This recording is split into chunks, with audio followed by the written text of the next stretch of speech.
When the lights go down, the truth comes out. Tucker, you are not the father. This has to be wrong! After Hours with Alex Stein. No filter. If it was okay to have anal sex. No apologies. You were talking about things that probably you shouldn't talk about. The undisputed king of trolling. I finally had my own show! At one point, your ancestors owned slaves. They tried to cancel us. Deplatforming works. He wants to kill babies, but she's still beautiful. Look at that booty on AOC. That's my favorite big booty Latina. Politics, culture, hypocrisy. They want them to have their penises cut off. Uncensored and uncontrolled. Cut your penis off, actually. That's what I'm saying. They admit they want to cut people's penises off. Late night just got dangerous.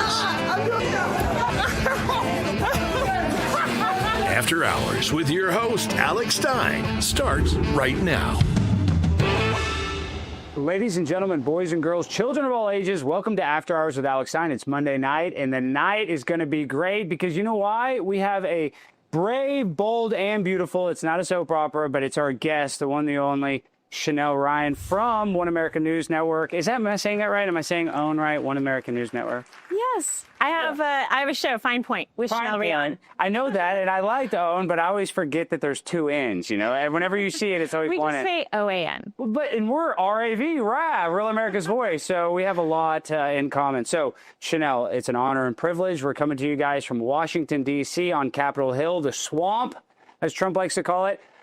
Chanel, we got a lot to talk about, but I really want to talk about you for a second. You know, you became very famous, I think, during the COVID era. You know, you were fearless. Everybody else was so scared to interview people, and I think that, you know, you were not scared. But I have to ask you, one of the most legendary questions you ever asked, you asked, is Chinese food racist? Because they said Chinese virus. So can you tell us a little bit of the controversy surrounding the Chinese food and Chinese virus controversy? Well, if you remember the context, it was when Trump stood up there in the briefing room and caused every journalist in the briefing room to clutch whatever pearls or pens they were wearing when he would call COVID the Wu flu or the Chinese flu.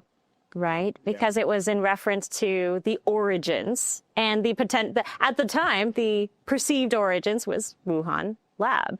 So every single day, these reporters were harassing Trump with this question that revolved around accusing him of racism. Like, how can you call this the Chinese flu? That is so racist. And these are all Caucasian people. Yeah. Now, I think there were a couple of Asians in there. My mother's Korean, so I'm half Asian. If this came from Korea, I have a lot of Korean pride. If this came from Korea, I would be calling it the Korean flu. So I was not offended about that phraseology. And the more evidence we saw, the more it looked like this was coming from China. And what was irking me was that this was the narrative.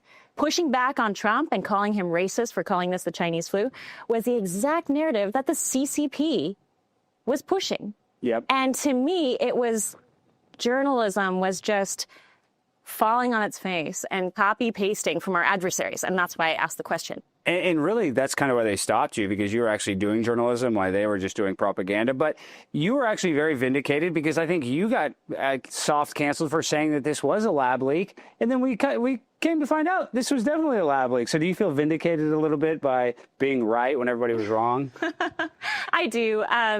Wikipedia doesn't feel the same way. Wikipedia. Don't even believe Wikipedia. My Wikipedia is written by a psychopath that hates my guts, so I'm sure yours is probably similar. Well, apparently there is someone that Epstein hired that was able to hack into Wikipedia and fix that. So I don't know. He may be out of a job these days. Well, can he fix mine? All right. We need you to maybe. I think we're going to get into it, but I think there's evidence that Jeffrey Epstein's still alive, but we're going to come to that next. I want to talk about the most important breaking story of the day.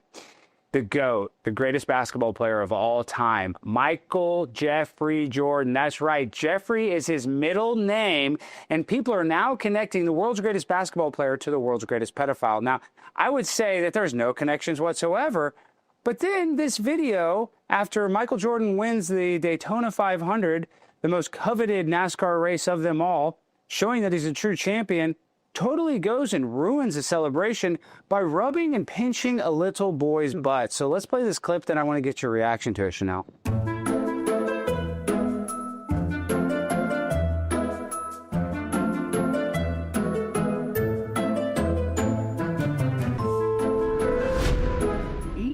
Chanel, what is that? Is that just playful uncle touching? I'm getting flashbacks to the Biden White House, and whatever drugs they were feeding Biden, they probably are feeding the goat. I don't know. You think that he does drink, Chanel? He does drink. So I mean, but does that give you a pass? Let's say he is a little drunk, and usually when a guy's drunk, he might touch a girl's butt, but to touch a child's butt, I think, is even more egregious. Not that it's okay to touch a girl's butt, but I don't know, the GOAT, Michael Jordan, doing that. I have no words. I don't know. I don't know what's going on in his head, but the video is clear. It's not altered, right? That's not AI. It's not AI. That's him pinching the booty right there, and he was happy to win, but. I don't.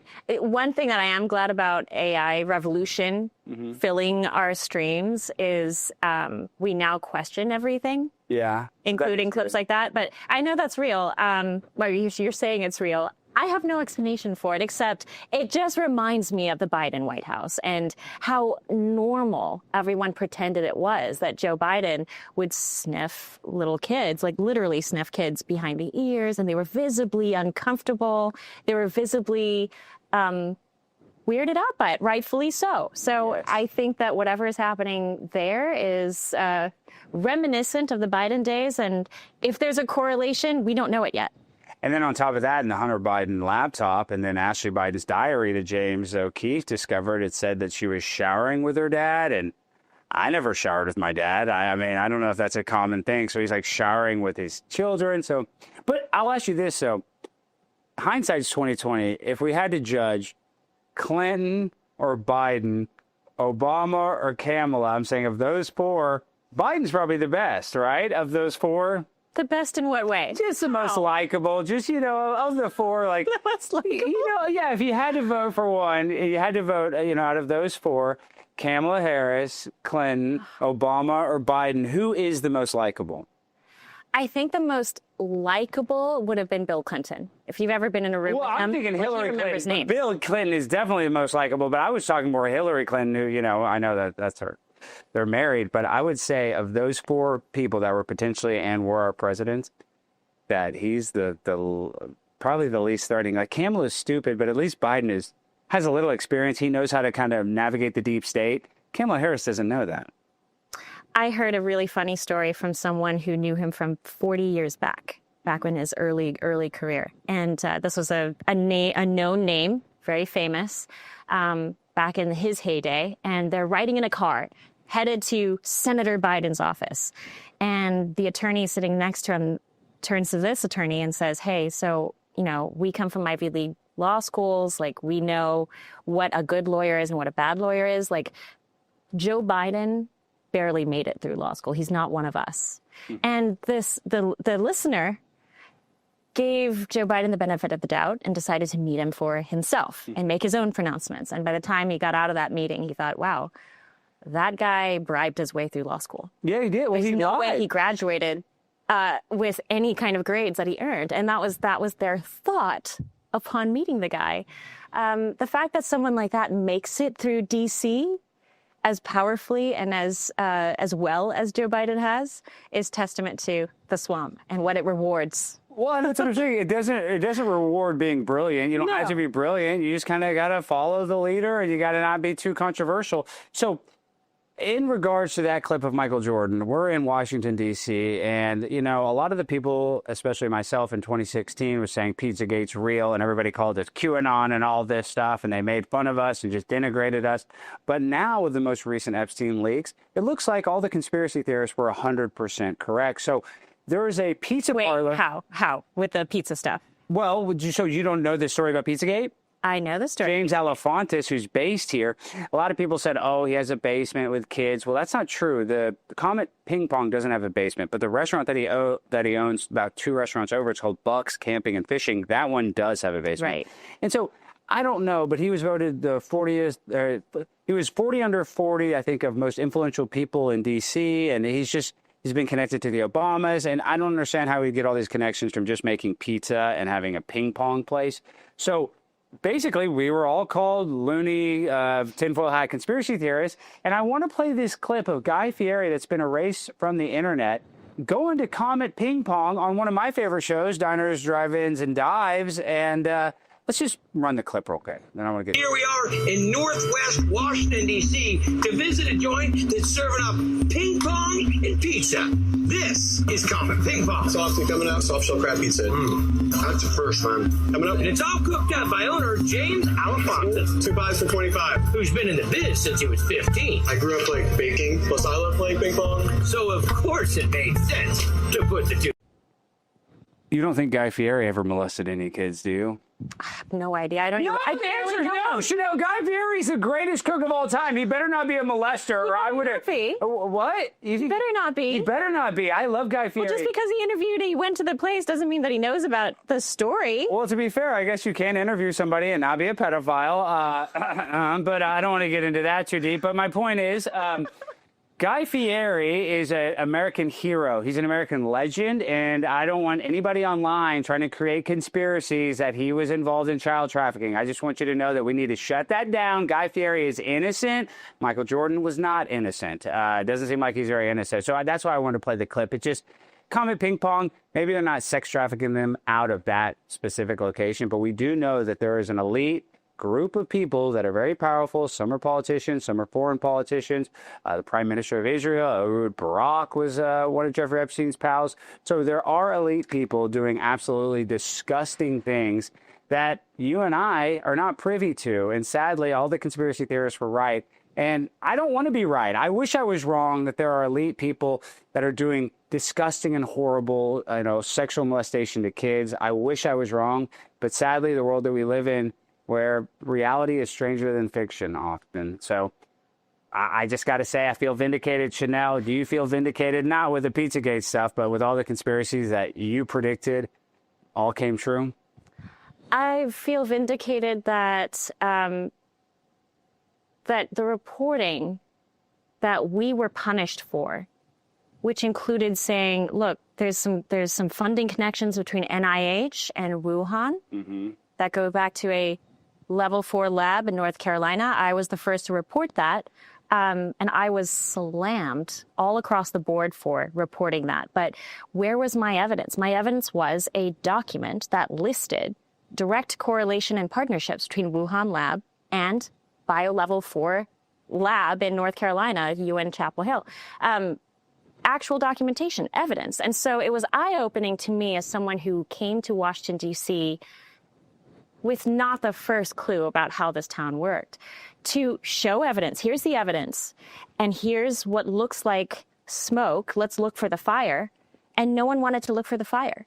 And that's also what this Epstein stuff is all about. And to feel vindicated, I think, is a sad word with regards to the Epstein story. Yeah. But where there's smoke, there's fire. We have to look for the fire. Now, the fire, with the Epstein story, the Comet Ping Pong story, the sad part about that story is a serious prosecution of that. There's no evidence to present. I mean, yeah, sure, there's creepy posts from Alafonte, the owner. Instagram. There's Instagram comments that are very strange. You wouldn't want to take your grandma or your kids to this place. I wouldn't, at least. But it's circumstantial. Now, you can still go to court on circumstantial evidence. But, the premise of corpus delicti in law is you've got to have evidence, bodies. You have to have something to show for what the crime actually is. And that's what's so dastardly about this town. This town is very good about sneaking around the edges of the law so that they're never caught. Well, speaking of sneaking around, coming up next, we're going to talk about how Barack Obama said that aliens are real and then immediately did an about-face and said that it's not real, they're not real. So I know he's a liar, but come on, Barack Obama. Are aliens real or not? We're going to get to that next.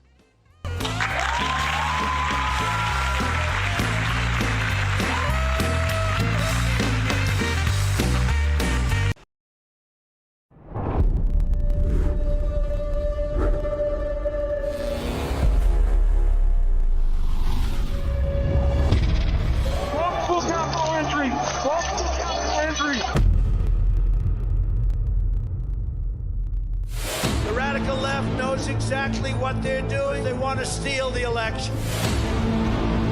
We're going to walk down Pennsylvania Avenue, and we're going to the Capitol, they need to take back our country. Events in Washington have taken a violent and tumultuous turn.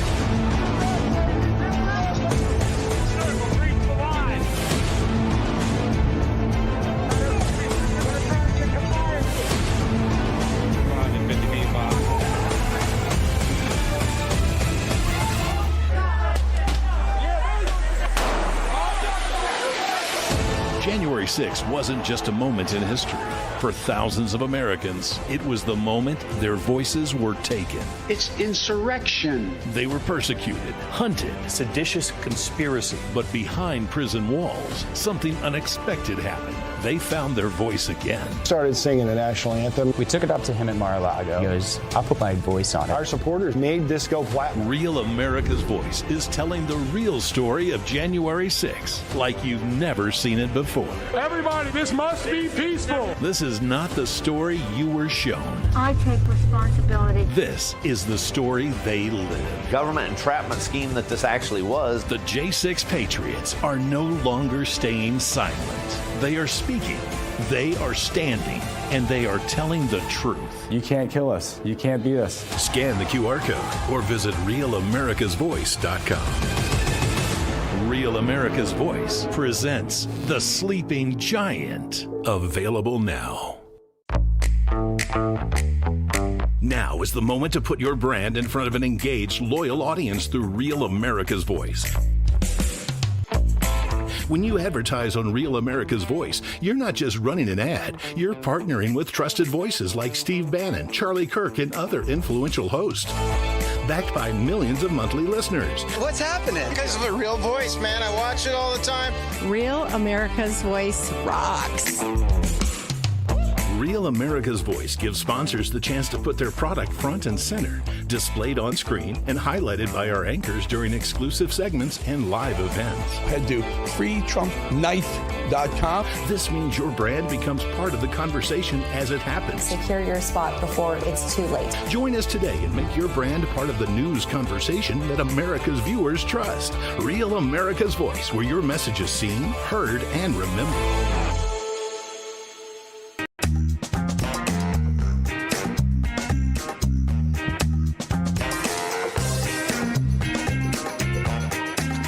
Welcome back to After Hours with Alex Stein. We're here with the lovely Chanel Rion, and we got a lot to talk about because Barack Obama is going viral for saying that aliens are real. And then he immediately does this about face and says that I guess he misspoke. So I want to play this clip because I think aliens are real, but it's not how you would think an alien exists. I think that there probably are people that are, you know, hybrid human, alien, abducted people that are like almost demonic, if that makes sense. Like an alien can like take over a human's body, and that's why Nancy Pelosi is able to live so long. But I don't know. I'm just speculating this. I don't have any evidence. But my point is, I don't think there's like aliens on a small craft coming billions of miles away. But maybe, I don't know. But let's get to Barack Obama saying they're real, and then I want to get Chanel's reaction. Are aliens real?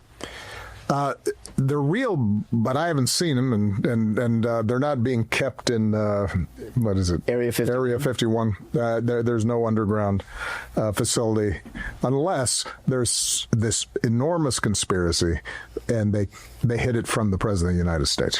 What was the first question you wanted answered when you became president? Where are the aliens? Where are the aliens? So Chanel, I mean, that's kind of a. They do exist, but then he says that, you know, it's so secret that he doesn't know. And I guess the point that I was trying to make is, I don't know if they're necessarily space aliens, but I think there's demons exist. Like there's probably interdimensional beings that we can't see. I want to dive into that. Well, like demonic spirits. But what do you think? His first reaction was telling because, of course, he has to believe in aliens.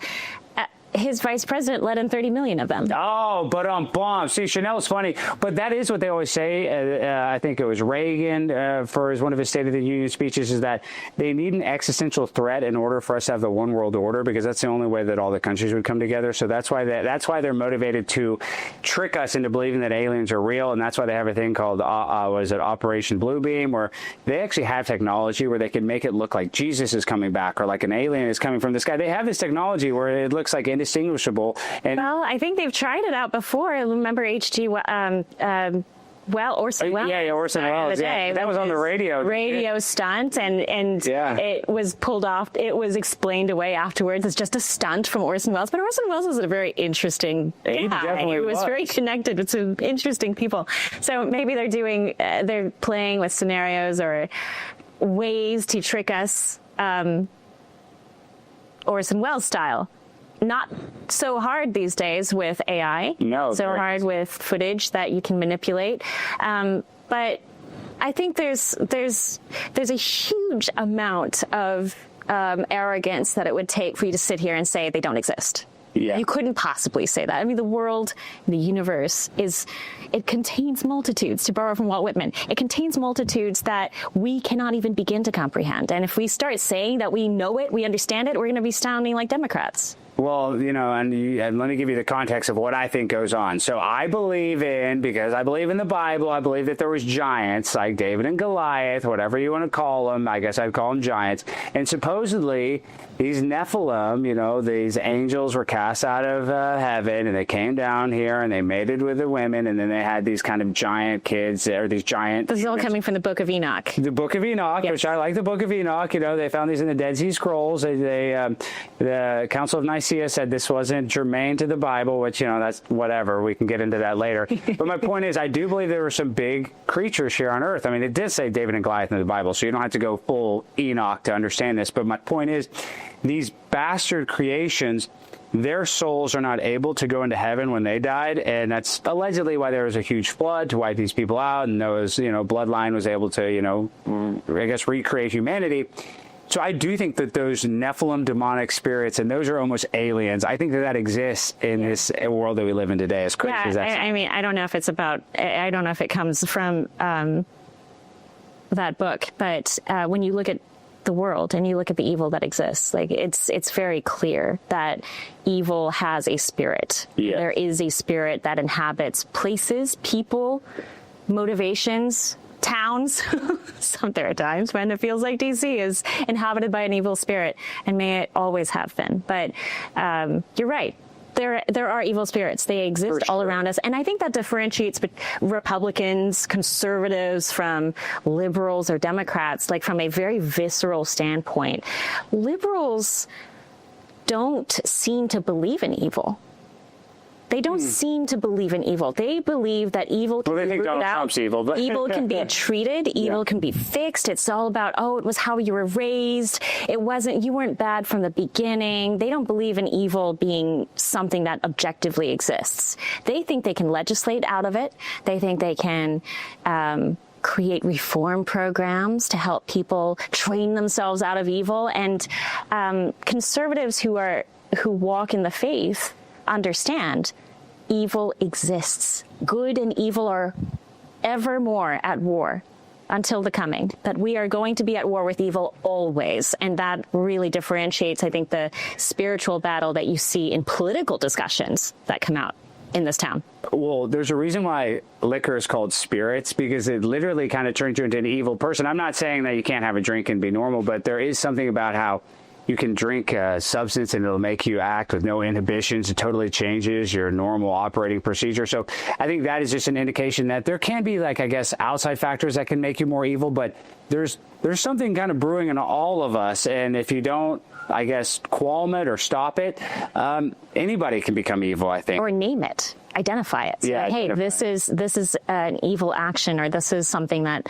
we can't go down if we want to follow in the light, if we want to follow in good. And so, again, libs, they don't like to put labels on anything, which is why they can't label genders. They can't label anything because everything is so fluid, which is a very satanic idea. Oh, I agree. I agreed 100%. But speaking of dating and demons, we're in Washington, D.C., one of the hardest cities to date, and a lot of conservatives are going viral. They're getting hated on by the Daily Mail for having a Valentine's Day party, and I love parties. I'm all about this. I think we need more of these kind of conservative parties.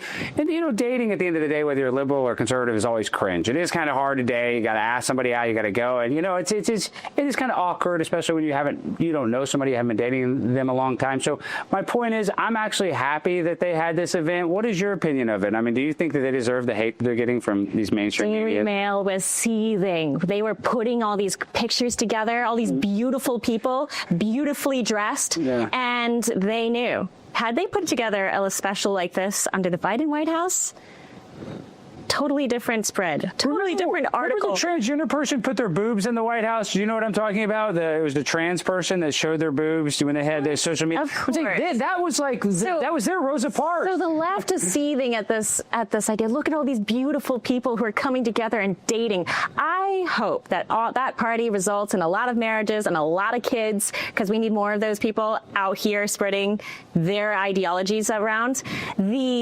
The funny thing is, if a party was thrown for the Biden administration, the Biden era, it would have said something like, hey, you got to leave your cats at home. And no one would have shown up. Well, I think you're right. Actually, some freaks would have shown up, all of the LGBT. Maybe in their leather. Yeah, and a lot of people accuse me of being anti-LGBTQ. I just want to say that's impossible, because you guys know I'm a Dallas Cowboys fan, so obviously I have a lot of gay pride. But when I see the people that are hating on those parties, those are the same people that are on these dating apps, and these dating apps are so superficial, where somebody just looks at somebody and swipes left or right. And I think the dating apps are actually making it harder to date, because it's such an asymmetrical problem. The women are getting 1,000 messages and the guys are not getting very many. So it gives these women kind of this like false sense of control. So they're not looking at the men in the same light that the women are looking at them, if that makes sense. I think people have made this comparison before, but it's like sitting down for movie night, watching Netflix or Amazon Prime, and you're flipping through all the different options that you have, and you're never able to actually watch something. And pretty soon 90 minutes has passed by and you haven't picked a movie and you haven't picked a series to watch, because you kept wondering, what's the next swipe? What's the next option? Maybe we'll counter that, because oftentimes when society finds itself in a rut like this, the pendulum swings. So maybe, I don't know what the agency will be, I don't know what the event will be, but I'm hoping that the pendulum swings so that we have a situation where people are treasuring more in-person contact, more authentic experiences than just Netflix swiping. I hate to be that guy, but I think the only way the pendulum swings, or they're not going to be using technology to date, is when they shut off the internet. And then we're going to be in an apocalypse situation, so that won't be good. No. We can't shut down the internet, because then AI will try and kill us. That is true. The robots will come for us like the Terminator. Coming up next, I'm getting canceled by the entire country of India, and that's 1.5 billion Indians. So stay tuned. You don't want to miss it.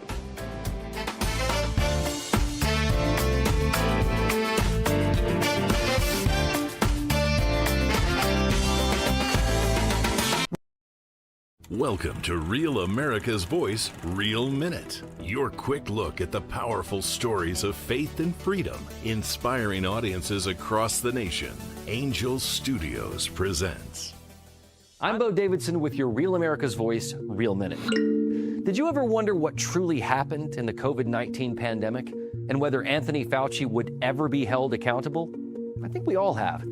Filmmaker Jenner First has an upcoming documentary that searches for truth, transparency, and accountability called Thank You, Dr. Fauci. Governments lie. Anthony Fauci put everyone on the planet at risk without their consent. It's beyond suspicious. Research caused a pandemic, killed 20 million, and cost $25 trillion. Fauci would prefer a lie. Public trust, national health, and global security are at stake as this documentary digs through thousands of pages of documents and interviews with former officials and whistleblowers in the most controversial narrative of our time that may also be one of the largest cover-ups in modern public health history. It was the cover. Why would he trade the Chinese, the most advanced biotechnology in the world? He's a spy. It's insane. I don't think this is going to be foolproof. Things are going to slip through. Fauci knew and lied repeatedly. Rather than being a partisan hit piece, Thank You, Dr. Fauci is an honest look at the origins of COVID-19 and a potential bioarms race with China.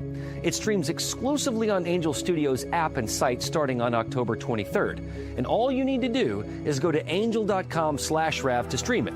So be ready to watch, question, and share as the quest for truth and accountability continues.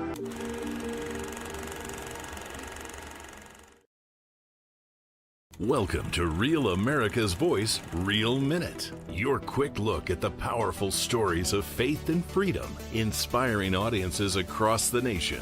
Angel Studios presents. I'm Bo Davidson with this Real America's Voice, Real Minute. Most people know the biblical story of David, the shepherd boy who fought Goliath and became king.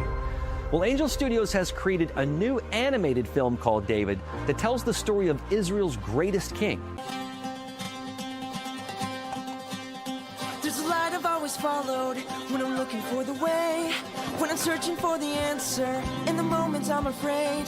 There's a whisper in the wind and a story in the sky, when I'm looking for a lantern to illuminate the night. If you want the secret of freedom and feeling alive, you gotta follow the light. Follow the light. For those who love great animated classics like The Lion King and Prince of Egypt, David is an awe-inspiring animated musical. Prime time, 99, on the grind, all the time. You crazy and I go insane. You guys are watching After Hours on Real America's Voice. We're coming to you from Washington, D.C. on this Monday evening, and we have the great Chanel Rion in here, but Chanel, you've been canceled, right? Can you tell us a little bit about your experience? I know we touched on it at the beginning of the show, but can you kind of give us, like, I feel like the more they try to cancel people, even including Candace and Nick Fuentes, it only makes them bigger. So what do you think about getting quote-unquote canceled? I think my first experience being canceled was not so much like an online sort of concept, like most people think about it. It was being canceled within what I thought was supposed to be my peer group, which was inside this White House Correspondents' press corps. I was never part of the White House Correspondents Association, and as a result, they tried to push me out. So when I asked the Chinese flu question, they wrote nasty notes, they vandalized my desk, they taped up my chair, they did all kinds of things to try and push me out.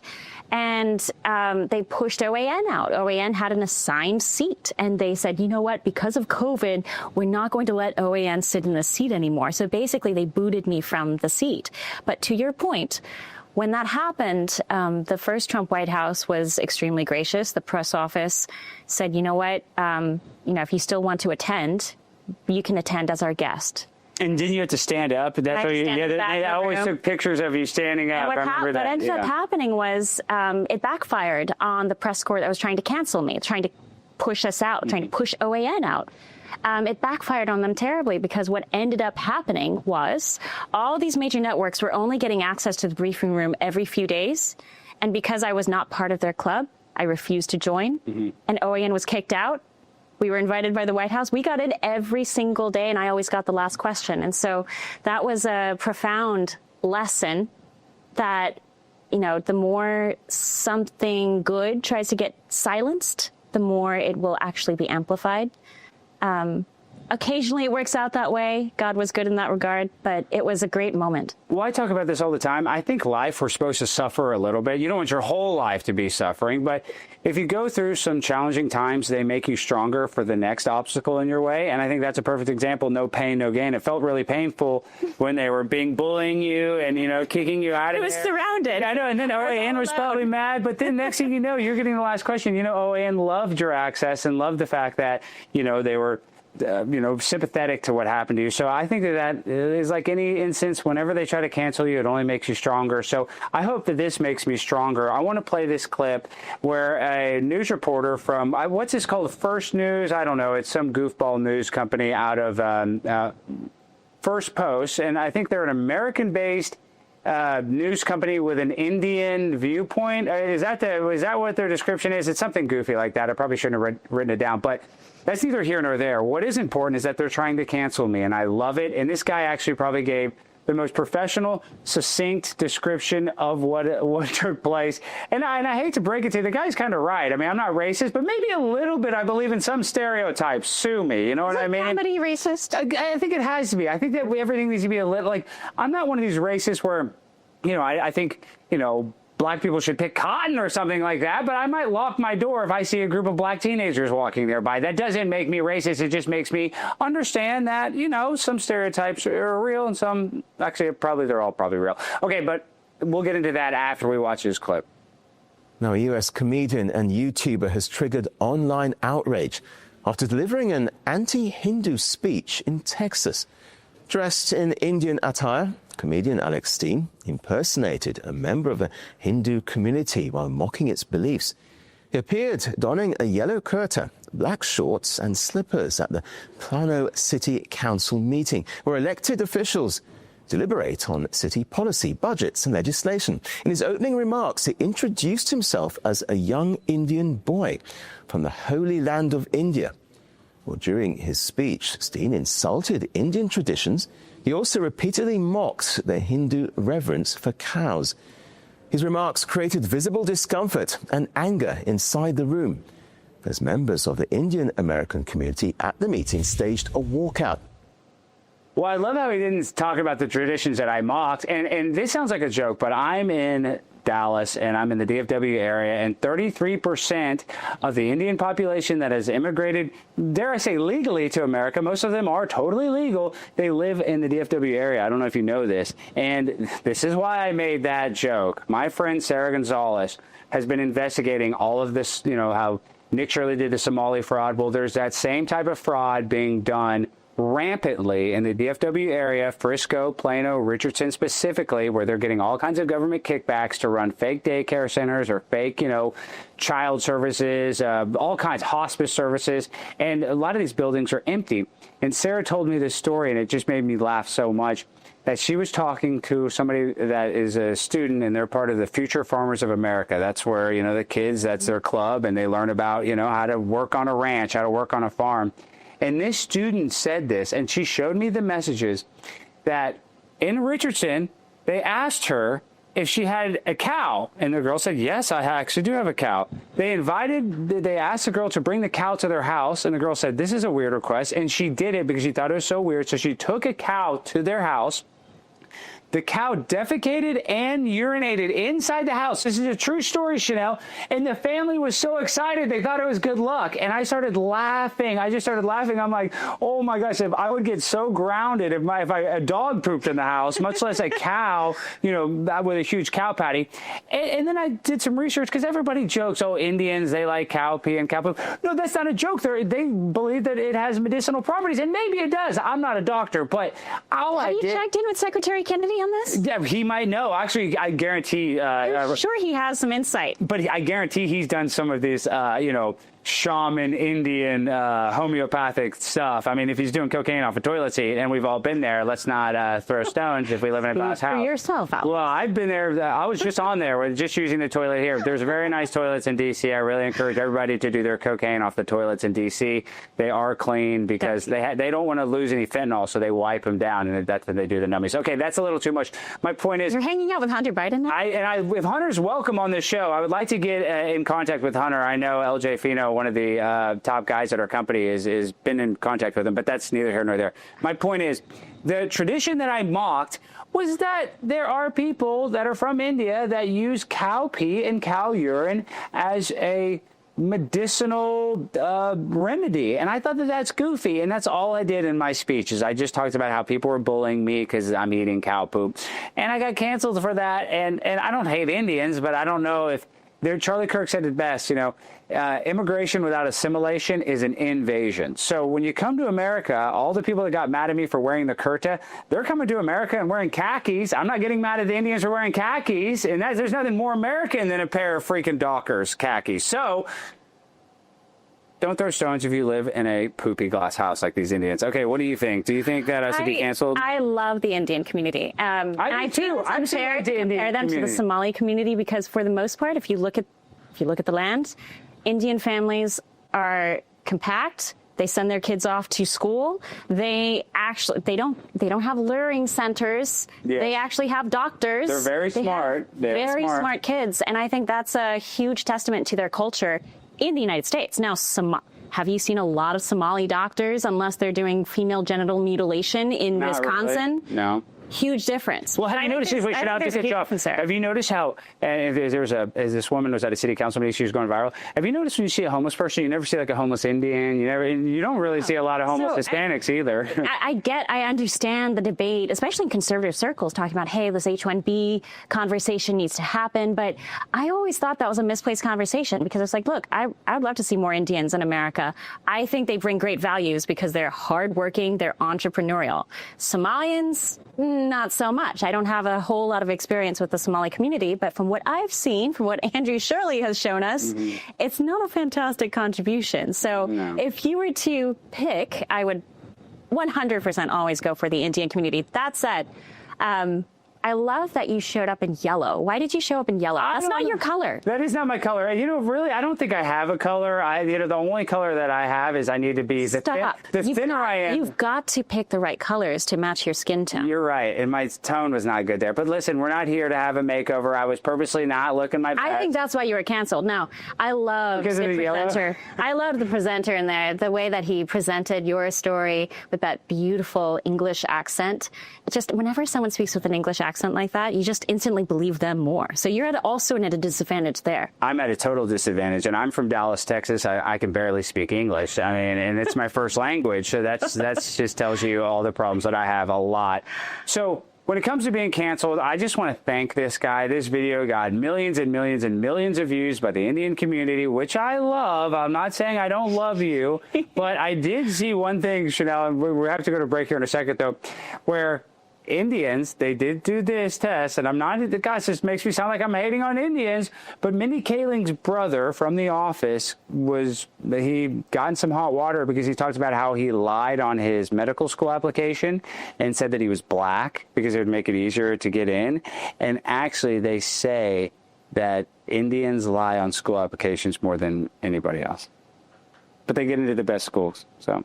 I think I want them to lie to get in because when you look at the graduation rate, did you look at the California's medical class? That's true.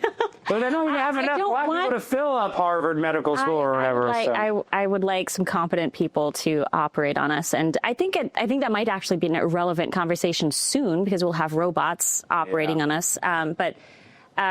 No, I think that you made a big mistake wearing yellow. That tone is not for you. And I think you gravely misrepresented their costuming. Yeah, and I want to say I apologize to all my Indian friends. If you guys want to come see me, you can see me this Thursday at Wise Guys Comedy Club in Salt Lake City. You can file all your complaints in person to me. I'll be wearing my kurta, and you guys can come yell at me and throw cow poop at me. I don't know. Maybe I'll eat it. Maybe it'll help me feel better. All right, guys, coming up next, we got to dive deep into the most important topic in the world. Clavicular and Andrew Tate are starting their own clothing line called Mogged by Clavicular or Clav, I think. I don't know. It doesn't matter. It's so stupid, but I'm probably going to buy it. So you don't want to miss it. Coming up next.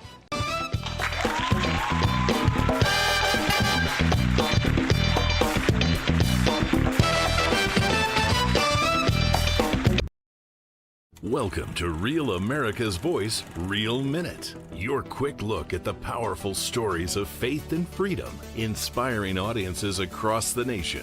Angel Studios presents. I'm Bo Davidson with your Real America's Voice, Real Minute. Did you ever wonder what truly happened in the COVID-19 pandemic and whether Anthony Fauci would ever be held accountable? I think we all have.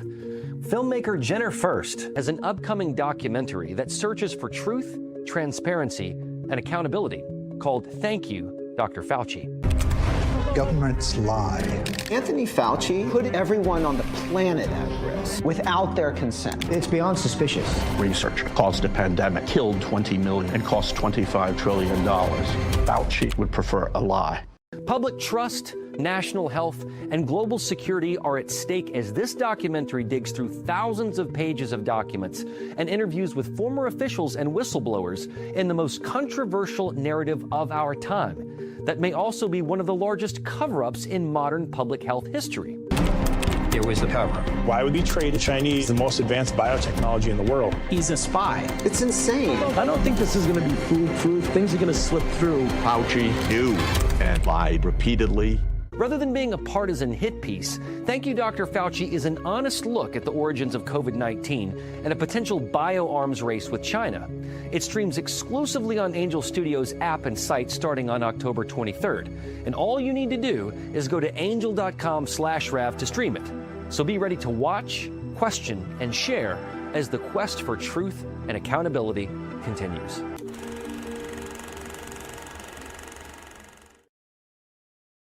Welcome to Real America's Voice, Real Minute. Your quick look at the powerful stories of faith and freedom, inspiring audiences across the nation. Angel Studios presents. I'm Bo Davidson with this Real America's Voice, Real Minute. Most people know the biblical story of David, the shepherd boy who fought Goliath and became king. Well, Angel Studios has created a new animated film called David that tells the story of Israel's greatest king. Always followed when I'm looking for the way, when I'm searching for the answer. In the moments I'm afraid, there's a whisper in the wind and a story in the sky. When I'm looking for a lantern to illuminate the night. If you want the secret of freedom and feeling alive, you gotta follow the light. Follow the light. For those who love great animated classics like The Lion King and Prince of Egypt, David is an awe-inspiring animated musical.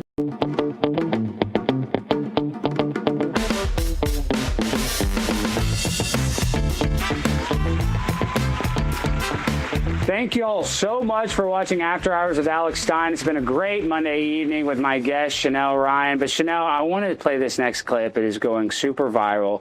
Hip-hop legend Ray J, he used to date Kim Kardashian. He has a famous video with her where they're doing some crazy stuff on it. But, you know, this is a show where a lot of kids are watching, so I don't want to talk about what they did on that tape. You can just make your own assumptions. He says that he is going through heart failure. The whole left side of his heart is not working. And his sister Brandy, who's another iconic actress and singer, confirmed that he is very sick and that he's not faking. And a lot of people on the internet, they thought he was just full of crap. Well, it looks like he's full of blood because this clip shows him performing, and while he's performing, blood is leaking out of his eye. This is a tough watch. If you guys don't like gross stuff, turn it off or just don't look at the screen right now. But let's play the clip.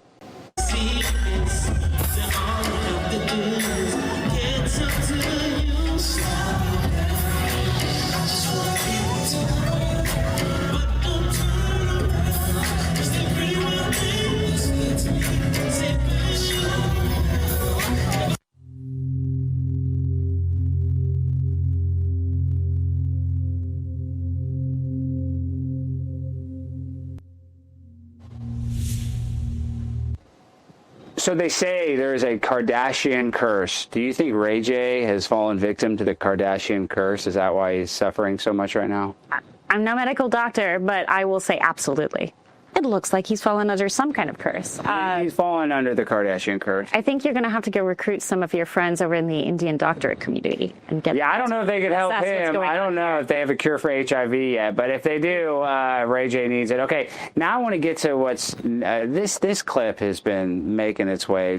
Lily Allen talks about how proud she is of her abortions. Now, I'm very pro-life. I'm not, I'm not pro-choice at all, but I understand there are instances where somebody has to have an abortion for whatever reason, however they justify it.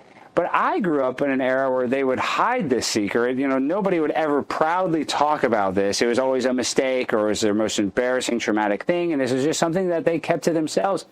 And now Lily Allen is talking about how she uses it in her career to, remind her that she ended the lives that she could have been a mother for. I don't know, but let's play the clip, then I want to get your response.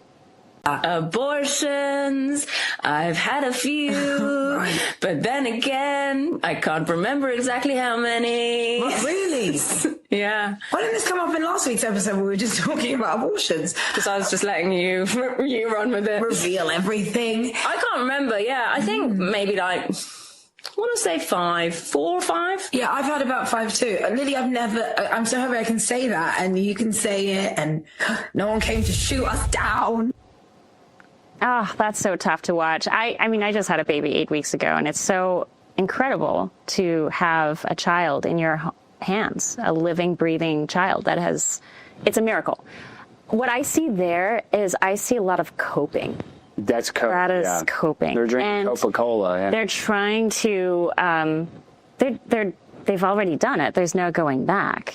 So in both of those women, if you saw how they were kind of reacting to it, it was almost like they were both in some kind of drugged out coping seance with each other, because no human can sit here and say, I'm happy about killing babies. No. And she knew it. You can tell the second host, the African-American lady, she's like, oh, I'm in a safe spot. I can talk about how I've had... And she was relieved. Yeah, she was relieved. She's like, oh, wait, I have the space to actually celebrate this. And that's rough.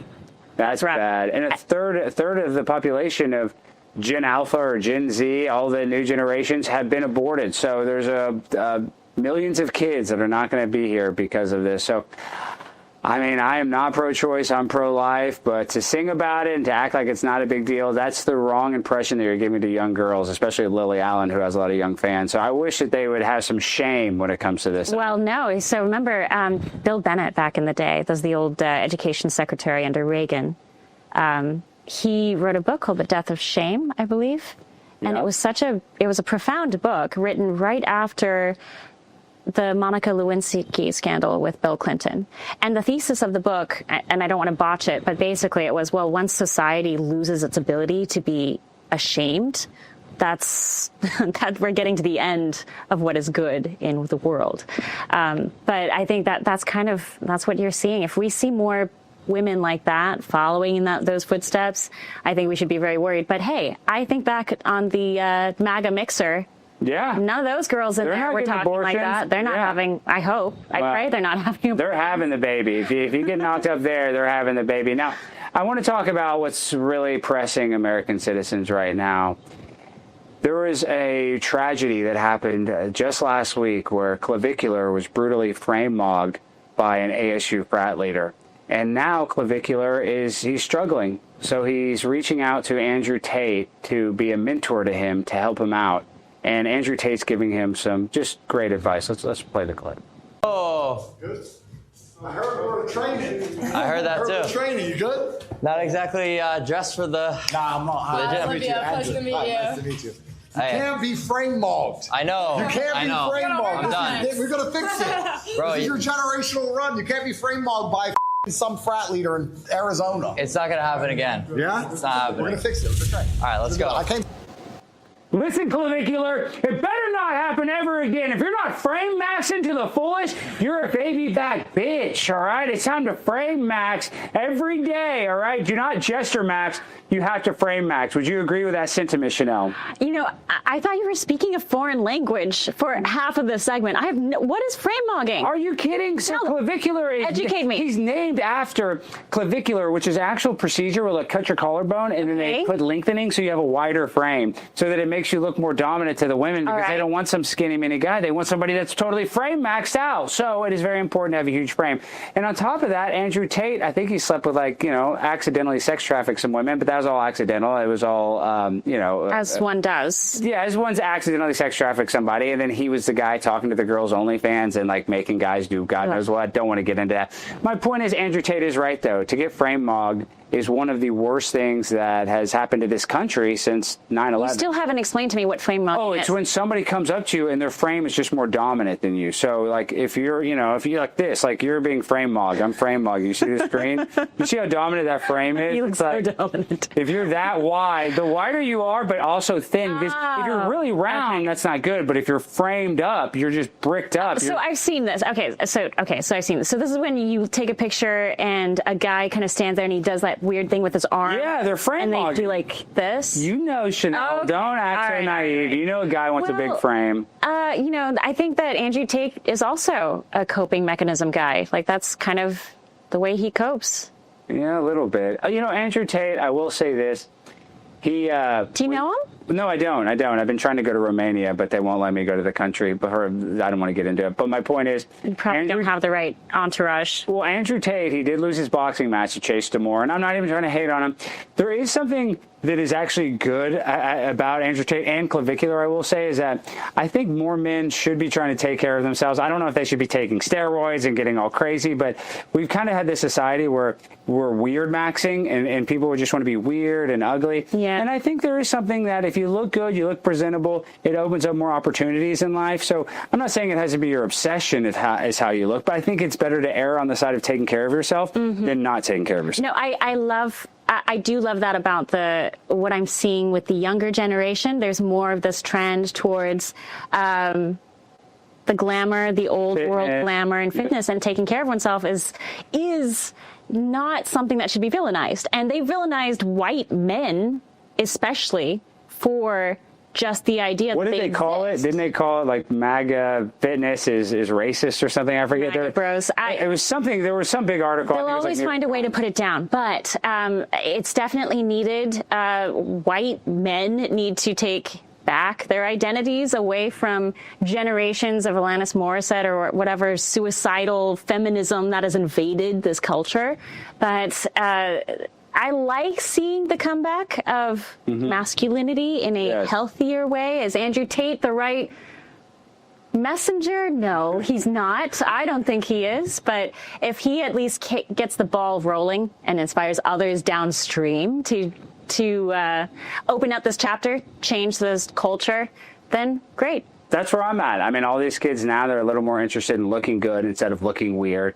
And I think that just overall creates a better society. So, guys, we learned a lot tonight. We learned about giants. We learned about Barack Obama saying aliens are real, but then they're fake. We also learned about Chanel getting canceled. We also learned about me getting canceled. So I just want to say thank you to everybody that watched. And Chanel, how can people find you and support you before you go?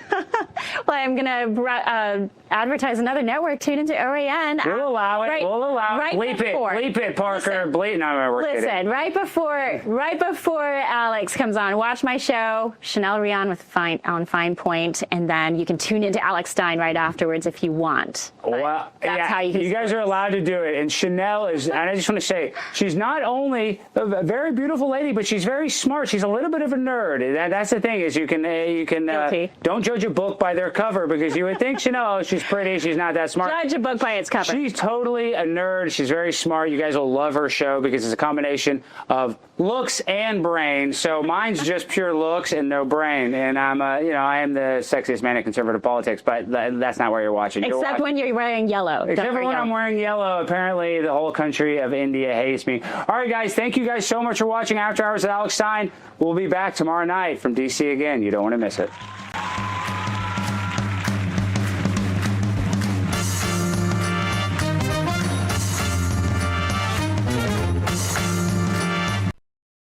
Welcome to Real America's Voice, Real Minute. Your quick look at the powerful stories of faith and freedom, inspiring audiences across the nation.